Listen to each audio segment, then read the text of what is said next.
we're going to introduce a couple of new terms here. They are frequency and period.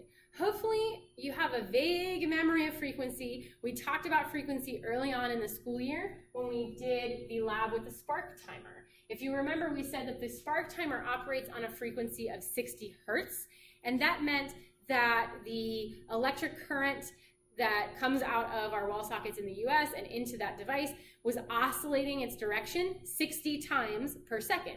So that is what the unit hertz means. It's times per second, and it is a unit of frequency.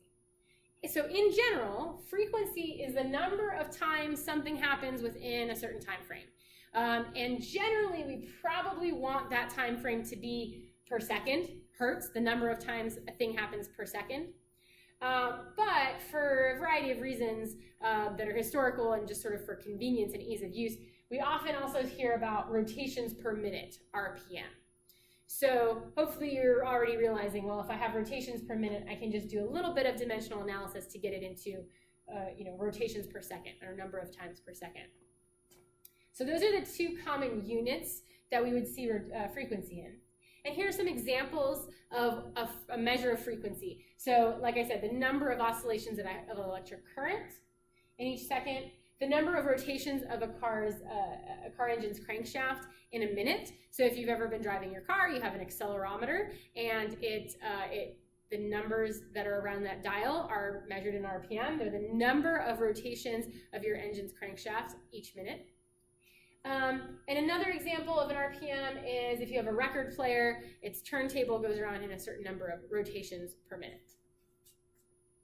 There's another way we could measure this kind of thing, though. We could instead measure the period, which is the amount of time it takes for something to happen once. So in frequency, we have the number of times that something happens in a time frame.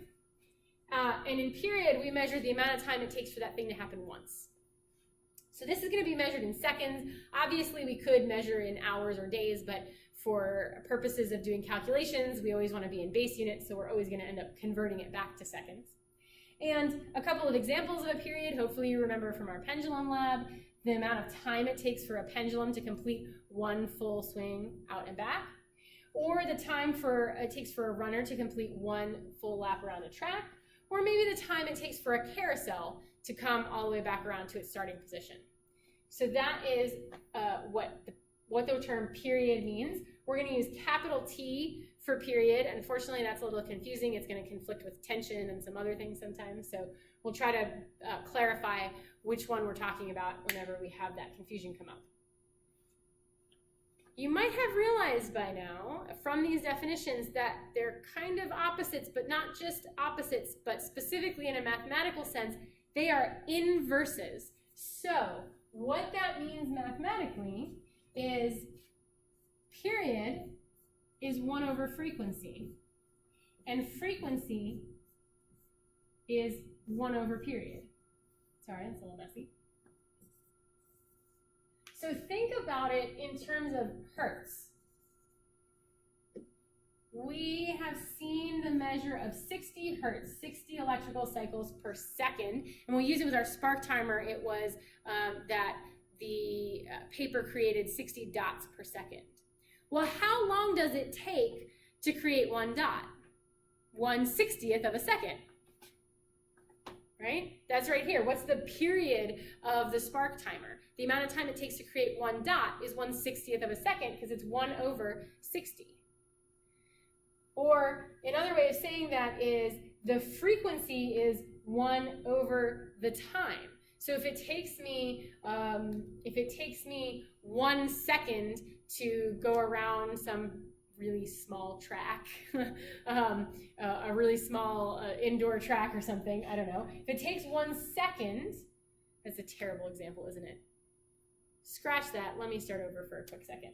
Okay, let's say it takes 10 seconds to go around something one time, then that frequency comes out to 0.1. That means in 1 second, you only make 1/10 of the way around, right? So this mathematically all makes sense. You don't necessarily need to memorize these equations as long as you keep your units clear. it'll all work out. And so we'll see that in an example here in a second. But what I mean is, if I've got times per second, and then I need the units of seconds, it's already clear that seconds is in my denominator, and I have to invert it to get to seconds. So these equations are important to understand.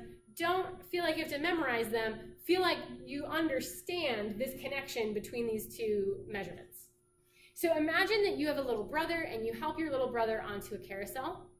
And the carousel goes around, and his horse disappears around the backside. And when it comes back around again, you wave to him.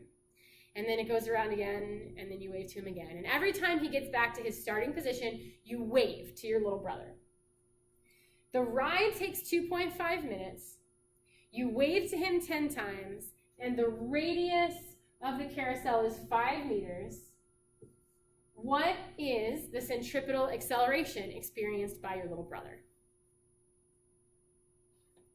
So this might seem overwhelming, but let's start with what we know and then backtrack to things we need to find out. So here's the question. Centripetal acceleration, v squared over r. Okay, I know r, it's given to me as 5 meters. So that's easy.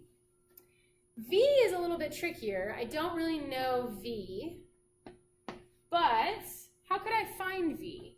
Well, v is the speed, and we know from the very beginning of physics class that speed is change in distance over change in time. So if your little brother starts here on the carousel and he goes all the way around one time, what distance is that? What's the distance around the outside of a circle? Quick refresher from back in geometry, that's the circumference of the circle, and it's 2 pi r. And we know r. R was given to us, so that's good. That's easy, 2 pi r. And now I want to divide it by delta t. And I don't know delta t just yet, but hopefully you realize that this information here is going to help me figure it out. It takes 2.5 minutes. In 2.5 minutes, he went around 10 times. From that information, I'm going to do a little bit of work, but I should definitely be able to figure out how long it takes to go around one time. So I'm going to start with the frequency. So the frequency is number of times per some time period. So in this case, it was 10 times, I'm going to say rotations per 2.5 minutes.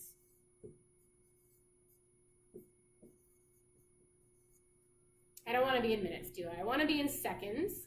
So if minutes is on the denominator, then I'm going to put minutes up here in the numerator so they cancel. 1 minute is equal to 60 seconds. So if I do this, 10 divided by 2.5 times 60, I was sloppy in the way I just said that. Hopefully you remember your order of operations. But if I do that, I get, I didn't finish that, I'm sorry. I don't know, let me get out my calculator. It is 10 divided by 2.5 times 60. I had written down a different number. I get 0.66 repeating, essentially, 0.6 repeating. And what are the units? Rotations per second. So in other words, 1 over seconds. Because it's a frequency measure. It's how many times this thing happens in 1 second. In 1 second, it goes 0.66 of the way around. Right? That didn't sound right, because I missed the decimal place. Sorry. Like, sanity check. That is a really, really fast carousel. 0.066 of 1 over seconds. So this is a frequency measurement. Okay. But what did I want? I need time. I need delta t so that I can calculate the velocity, the speed of the carousel. So how do I get from 1 over seconds to seconds? Well, it's 1 over seconds, right? If from my equations up here, if I have frequency and I want to find time, I just do 1 divided by frequency and I'll get the time. I'll remind you of a math trick. This is how I like to do that because I've already got this in my calculator, right? It says 0.0666. And I'm just going to raise it to the -1 power. Mathematically, raising something to the -1 power is the same as taking the reciprocal. It's doing 1 over that number. And if I do that, the inverse of this number gives me t equals 15 seconds. And now I can just go ahead and start plugging things in, and it's going to unravel pretty quickly from here. So I have 2 pi, r is 5, divided by 15. And I apologize, I have to do this because I apparently took very sloppy notes in preparation for this. That gives me a speed of 2.0944. And I'm going to plug that into here, this equation.